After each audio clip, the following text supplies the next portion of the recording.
And just think about this thing, out there in the Rockies, west of Durango, west of Silverton in the Rockies, a really scrappy locomotive that we're happy that we have it here.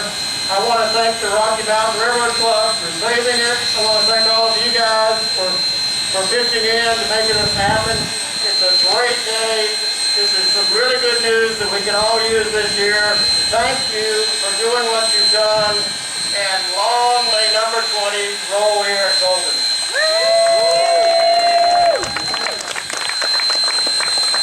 He's right.